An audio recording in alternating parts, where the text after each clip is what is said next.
हरे कृष्णा। श्रीमद् भागवत गीता 5वां अध्याय का महात्म्य। श्री भगवान कहते हैं, देवी अब सब लोगों द्वारा सम्मानित 5वें अध्याय का महात्म्य संक्षेप से बतलाता हूँ। सावधान होकर सुनो।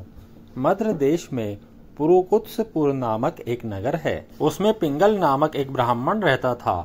वह वेद पाठी ब्राह्मणों के विख्यात वंश में जो सर्वथा निष्कलंक था उत्पन्न हुआ था, किंतु अपने कुल के लिए उचित वेद शास्त्रों के स्वाध्याय को छोड़कर ढोल आदि बजाते हुए उसने नाच गान में मन लगाया।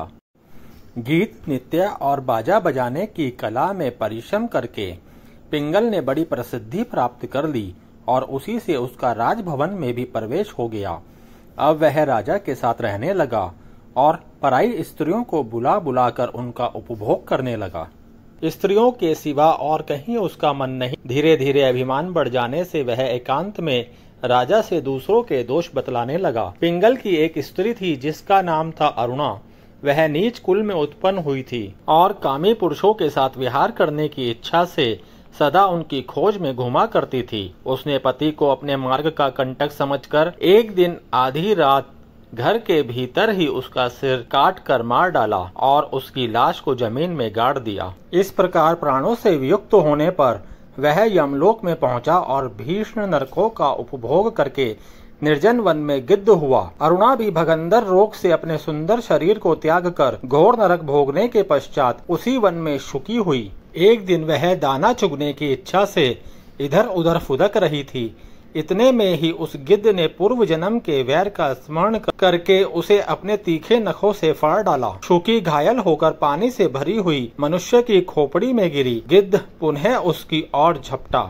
इतने में ही जाल फैलाने वाले बहेलियों ने उसे भी बाणों का शिकार बनाया।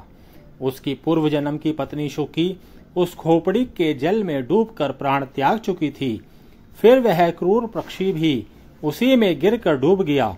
तब यमराज के दूत उन दोनों को यमराज के लोक में ले गए। वहां अपने पूर्वकृत पाप कर्म को याद करके दोनों ही भयभीत हो रहे थे। तदंतर यमराज ने जब उनके घृणित कर्मों पर दृष्टिपात किया तब उन्हें मालूम हुआ कि मृत्यु के समय अकस्मात खोपड़ी के जल में स्नान करने से इन दोनों का पाप नष्ट हो चुका है। तब उन्होंने उन दोनों को मनोवांछित लोक में जाने की आज्ञा दी। यह सुनकर अपने पाप को याद करते हुए वे दोनों बड़े विस्मय में पड़े और पास जाकर धर्मराज के चरणों में प्रणाम करके पूछने लगे, भगवान, हम दोनों ने पूर्व जन्म में अत्यंत घृणित पाप का संचय किया है, फिर हमें मनोवांछित लोकों में भेजने का क्या कारण है, बताइए। यमराज ने कहा, गंगा किनारे वट नामक एक उत्तम ब्रह्म ज्ञानी रहते थे। वे एकांत सेवी, ममता रहित, शांत, विरक्त और किसी से भी द्वेष न रखने वाले थे। प्रतिदिन गीता के 5वें अध्याय का जप करना उनका सदा का नियम था। 5वें अध्याय को श्रवण कर लेने पर महापापी पुरुष भी सनातन ब्रह्म का ज्ञान प्राप्त कर लेता है। उसी पुण्य के प्रभाव से शुद्ध चित्त होकर उन्होंने अपने शरीर का परित्याग किया था। गीता के पाठ से जिनका शरीर निर्मल हो गया था, जो आत्मज्ञान प्राप्त कर चुके थे, उन्हीं महात्मा की खोपड़ी का जल पाकर तुम दोनों पवित्र हो गए हो। अतः अब तुम दोनों मनोवांछित लोकों को जाओ, क्योंकि गीता के 5वें अध्याय के महात्म्य से तुम दोनों शुद्ध हो गए हो। श्री भगवान कहते हैं, सबके प्रति समान भाव रखने वाले धर्मराज के द्वारा इस प्रकार समझाए जाने पर वे दोनों बहुत प्रसन्न हुए और विमान में बैठकर बैकुंठ धाम को चले गए। हरे कृष्णा।